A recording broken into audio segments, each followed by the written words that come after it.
पहली बात तो ये है कि याद रखिएगा कि 9/11 में कोई अफगानी नहीं था, लेकिन अफगानिस्तान पे जाके हमला किया गया यूएन की रेजोल्यूशन लेके, क्योंकि अमेरिका चाहता था ऐसा करना। सो दे से America is back. If America is back, what does it mean? उनकी राजनाथ सिंह से भी बात हो गई है।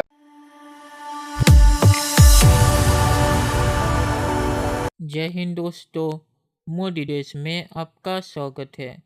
आज पाक मीडिया डैनियल पर्ल के बारे में बातचीत कर रहा है। आपको पता होगा कि मैंने एक वीडियो दिया था डैनियल पर्ल पर, तो उसका ये एक अपडेट है। तो यूएस सेक्रेटरी ऑफ स्टेट, मतलब कि वहाँ के फॉरेन मिनिस्टर ने पाकिस्तानी फॉरेन मिनिस्टर कुरैशी से बातचीत की है और उनसे कहा है कि डैनियल पर्ल के कातिलों को अगर सज़ा नहीं हुई और पाकिस्तानी अदालत ने उन्हें अगर छोड़ दिया तो उसका नतीजा पाकिस्तान को भुगतना पड़ेगा और ये भी हो सकता है कि अमेरिका पाकिस्तान पे सैंक्शन लगा दे। तो ये चीज़ पाकिस्तान के लिए बहुत ही ख़तरनाक साबित हो सकती है। तो उसके बारे में ही पाकिस्तान बातचीत कर रहा है। दोस्तों, ये वीडियो बहुत ही मज़ेदार है, तो इसे आप पूरा ज़रूर देखिएगा।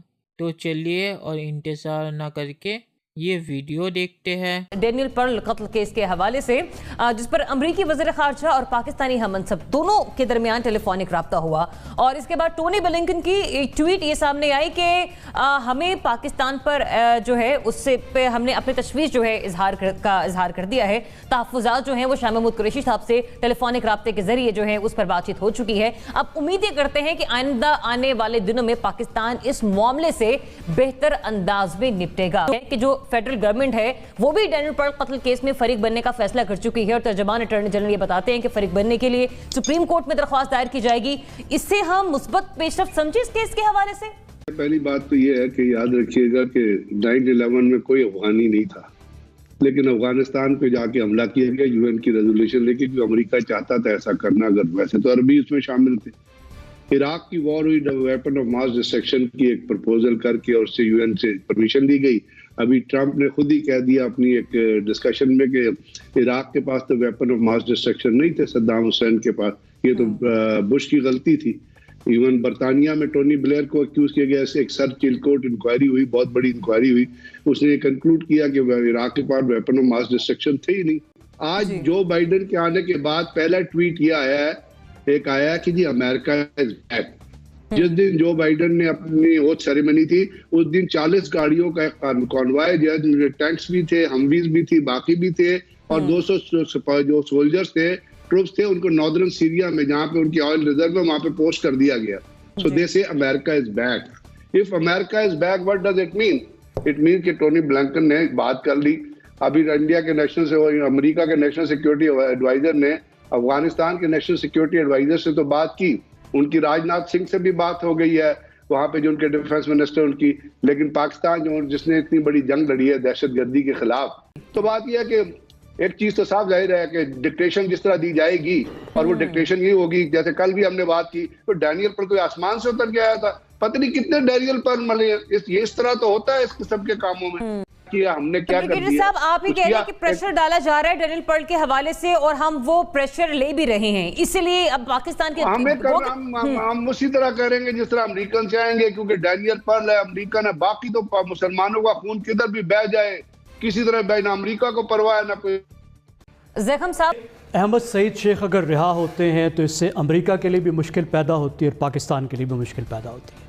हमें ये समझना चाहिए कि अमेरिका के लिए क्या मुश्किल पैदा होती है, और ये मुश्किल इंसाफ की नहीं है। दोनों हमारे कोलीग्स ने जो बात की वो ज़ाहिर है दुनिया में इंसाफ की हुकूमत नहीं है, और अमेरिका जो कुछ करता है वो सिर्फ इंसाफ के लिए नहीं करता। एक लिहाज से फ़ाइल बंद हो चुकी थी, डैनियल पर्ल के जो कातिल समझे गए उनको सज़ा हो चुकी थी, अमेरिका का सरदर्द ख़त्म हो चुका था। अब अगर अहमद सईद शेख छूटता है तो अमेरिका की हुकूमत से सवाल करेंगे कि या तो जिन्होंने डैनियल पर्ल को कत्ल किया वो छूट गए और आप कुछ ना कर सके, या जो छूटे अगर वो कातिल नहीं थे तो इसका मतलब है पूरे 20 साल में, इस 18 साल में आप डैनियल पर्ल के कातलों को सज़ा दिलाने में नाकाम रहे। ये मुश्किल है अमेरिकी हुकूमत की। और जब जाहिर है हाथी को मुश्किल पड़ती है तो फिर क्या होता है, वो दूसरे जानवरों को रौंदता है। अब अमरीकी हुकूमत जब मुश्किल में आएगी तो वो पाकिस्तान पर दबाव डालेगी, और दबाव डालने में मसला ये है कि ये जो अहमद सईद शेख साहब हैं, ये वाहिद इनका कारनामा नहीं है। हो सकता है इसमें वो शामिल ना हो, जैसे वो कह रहे हैं मेरा मामूली किरदार है, मामूली किरदार हो, लेकिन बेशुमार केसेस ऐसे हैं, संजीदा केसेस, जिसमें वो मुलव्वस हैं। अगर छूटते हैं तो अमेरिका पहले ही कह चुका है हम पाकिस्तान से कहेंगे कि इसको हमारे हवाले करो ताकि दूसरे केसेस में हम ट्राई करें। अब उसमें पाकिस्तान की मुश्किल क्या है कि ये बंदा पाकिस्तान के अंदर इतनी चीजों में मुलव्वस है कि वहां जाकर ये क्या बोले तोते की तरह, पाकिस्तान को किन मुश्किलात में डाले, वो अलग पाकिस्तान के लिए मुसीबत है। तो पाकिस्तानी हुकूमत ने ठीक किया, इसको थोड़ा फरीक बनने के लिए भी बिल्कुल जारी है। मुजम्मिल साहब, 18 साल की कैद काट चुका ये शख्स, और अब ये फैसला सामने आता है जो अमेरिका को पसंद नहीं आता। अगर एक मुल्क का वजीर खारजा पाकिस्तान के वजीर खारजा को कहता है कि आपने ये मुलज़म गलत तौर पर रिहा किया है, तो उन्हें कहना चाहिए था कि हमारी अदालतें आज़ाद हैं और ख़ुद मुख्तार हैं और हुकूमत का अदालतों पर कोई असर नहीं है, हम इस मामले में बेबस हैं, अदालतें जो फ़ैसला करें हुकूमत उसमें मुदाखलत नहीं कर सकती। और क्या हमें ये बात अमरीकी वज़ीर ख़ारजा के फ़ोन कॉल के बाद समझ आनी थी कि अमेरिका को इस बारे में बड़े ख़दशात और तहफ़्फ़ुज़ात हैं, लिहाजा हमें इसमें फ़रीक बनना चाहिए भी? अगर हम हमारे डिप्लोमेट्स को और हमारे वज़ीर ख़ारजा को ये बात की पहले समझ नहीं थी और थप्पड़ खाने के बाद समझ आई है, तो मुझे इस पर भी बड़ा अफसोस है। और ये बीन बजा के सोते रहे, और अब जब थप्पड़ पड़ा है, फ़ोन कॉल आई है, तो एकदम उठ के बैठ गए, ओ हो ये तो बड़ा गलत हो गया है शाह महमूद कुरैशी साहब ने। उन्होंने फ़ौरन अटॉर्नी जनरल को कहा कि अमेरिका का बहादुर का फ़ोन आ गया है, लिहाजा फ्रीक बन जाए। इससे पहले कुछ पता नहीं था। क्या सफारतकारी है? हमने हमेशा ही एक फ़ोन कॉल के बाद खुद को लेट गए अमेरिका के आगे, चाहे 9/11 के बाद आने वाली फ़ोन कॉल हो, चाहे कल आने वाली फ़ोन कॉल हो। हम एक फ़ोन कॉल आती है और उसके बाद फ्लैट हो जाते हैं। अमेरिका को भी देखना चाहिए था कि पाकिस्तानी गवर्नमेंट इस सिलसिले में मजीद के इक़दाम उठाती है। बहरहाल आज ही होने वाली पेशरफ्त आप सबके साथ। चलिए दोस्तों, इस वीडियो में बात करते हैं। तो पाक मीडिया ने जो कहा है कि अमेरिका अपने लोगों को बचाने के लिए किसी भी हद तक जा सकता है, तो ये सच बात है। और डैनियल पर्ल के मामले पे जो पाकिस्तान ने ये डर की बात की है, अफ़गानिस्तान में तो चले गए जब अफ़गानिस्तान में तालिबान ने ओसामा को छुपा के रखा था, तो पाकिस्तान के ख़िलाफ़ भी वो कई यही चीज़ ना करे। पाकिस्तान ने तो ये खुल के नहीं बोला, पर उनकी बातचीत से ये पता चलता है कि पाकिस्तान का यही डर है कि डैनियल पर्ल के कातिलों को सज़ा देने के लिए कई वो पाकिस्तान पे हमला ना कर दे। तो पाकिस्तान ने ये सच कहा है कि ऐसा हो सकता है, क्योंकि बाइडेन अभी भी राष्ट्रपति बने हैं और बाइडेन को ये दिखाना पड़ेगा दुनिया को कि वो एक कमज़ोर राष्ट्रपति नहीं है। और पाकिस्तान ने अगर बाइडेन के आते ही डैनियल पर्ल के कातिलों को छोड़ दिया, तो उन्हें अमेरिका ले जाने के लिए अमेरिका किसी भी हद तक जा सकता है। और इसीलिए पाकिस्तानी मीडिया का ये डर बहुत ही सही है कि पाकिस्तान कहीं इन लोगों को लेने के लिए खुद ना आ जाए या पाकिस्तान पे हमला ना कर दे। अगर पाकिस्तान कहे कि इन लोगों को पाकिस्तानी अदालत ने छोड़ दिया है और हम इसके अलावा और कुछ नहीं कर सकते, और अमेरिका को तो कोई वजह नहीं चाहिए होती है किसी भी देश पे हमला करने के लिए, और यूएन भी अमेरिका को नहीं रोक सकता। अफ़गानिस्तान में भी अमेरिका ने वही किया था। अफ़गानिस्तान में उन्हें यूएन की ज़रूरत नहीं थी। अफ़गानिस्तान में ओसामा को पकड़ने के लिए वो ऐसे ही चले गए थे। और इराक़ के साथ तो आपको ही पता होगा कि अमेरिका ने क्या किया था। तो पाकिस्तानी जनरल ने सही कहा है कि पाकिस्तान के साथ भी अमेरिका यही ना कर दे, और अगर अमेरिका ने ऐसा कर दिया तो यूएन भी पाकिस्तान को बचाने नहीं आएगा, और टर्की जो पाकिस्तान का दोस्त है वो भी दूसरी तरफ भाग जाएगा। तो पाक मीडिया ने ये चीज़ सही कही है कि डैनियल पर्ल के मामले पे अमेरिका पाकिस्तान पे हमला कर सकता है अगर पाकिस्तान ने डैनियल पर्ल के कातिलों को खुला छोड़ दिया तो। और पाकिस्तानी जनरल ने जो कहा है कि ऐसा तो होता है, डैनियल पर्ल का कत्ल, ऐसी चीज़ें तो पाकिस्तान में होती रहती है, तो इसमें कोई हैरानी की बात नहीं है। तो डैनियल पर्ल एक अमेरिकी सिटीज़न था। पाकिस्तान अपने लोगों के लिए ऐसी चीज़ें नहीं करता, पर अमेरिका अपने लोगों के लिए किसी देश के अंदर घुस के वहाँ पे हमला भी कर सकता है। तो पाकिस्तानी मीडिया ने जो कहा है कि ऐसी चीज़ें होती रहती है, ऐसी चीज़ अगर पाकिस्तानी विदेश मंत्री ने अमेरिका को बोली तो दूसरे दिन अमेरिका पाकिस्तान में हाजिर हो जाएगा पाकिस्तान की खबर लेने।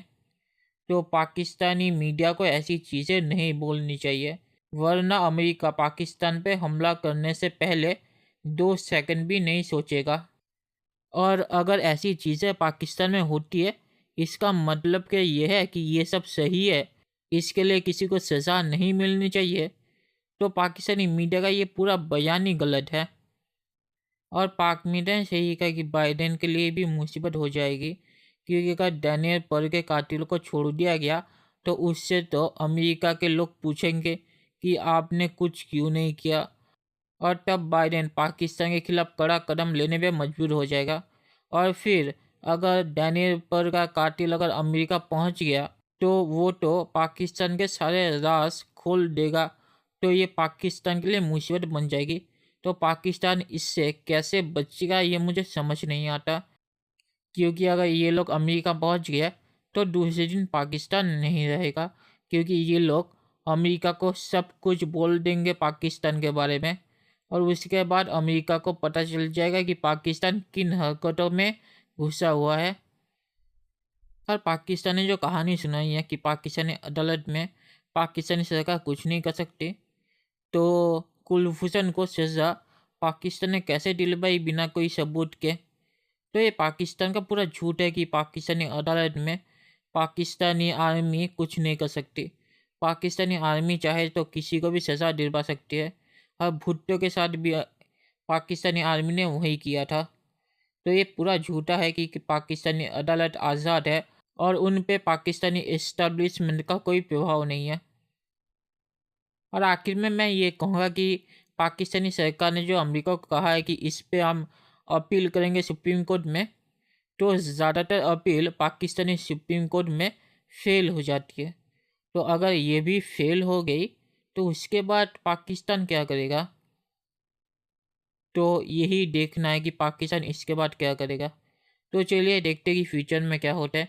दोस्तों, ये वीडियो देखने के लिए बहुत बहुत शुक्रिया, और हमारे चैनल को सब्सक्राइब करना मत भूलिएगा। Thank you very much.